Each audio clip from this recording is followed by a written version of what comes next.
కరుణాకర్ గారితో ఒక మాట చెప్పాలి. ఏంటంటే, మనం క్రిస్టియానిటీకి ఎగెనిస్టా, ఇస్లాంకి ఎగెనిస్టా, లేదా క్రిస్టియన్ నేను, ముస్లిం నేను అని పేరు చెప్పి దానికి వ్యతిరేకంగా తదితరమైన వ్యక్తులని హింసించే వ్యక్తులకి మనం వ్యతిరేకమా? మా ఉద్దేశం ప్రకారం మనం క్రిస్టియానిటీని ఏం అనాల్సిన అవసరం లేదు. తన మతాన్ని తను పాటించుకుంటూ తన ధర్మాన్ని తను ఆచరించుకుంటూ ఉన్నంత వరకు ఎవరు ఎవరికి హానికరం కారు.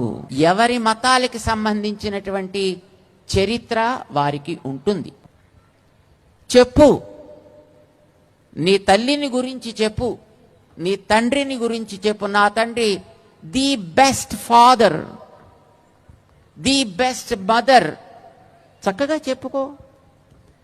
కానీ నీ తల్లిలో ఈ లోపాలున్నాయి, నీ తల్లి కంటే నా తల్లి మంచిది అంటే ఆ వ్యక్తి నాలుకని అక్కడే అట్లా కట్ చేయాలి. ఒక విశ్వాసం వారిది కనుక నీ విశ్వాసంలో నువ్వు ఉండవయ్యా, హాయిగా బతుకు. నీ పని నువ్వు చేసుకో, నా పని నేను చేస్తా. మనిద్దరం కలిసి మంచి సమాజం కోసం బతుకుదాం.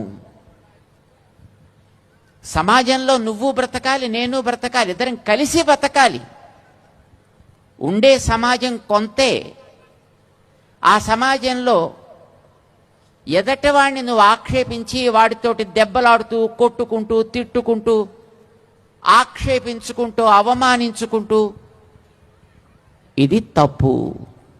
కానీ ఇది క్రిస్టియానిటీకి ఎగెనిస్ట్ శంఖారావం కాదు అని మనం అందరికీ తెలియచెప్పడం మన బాధ్యత.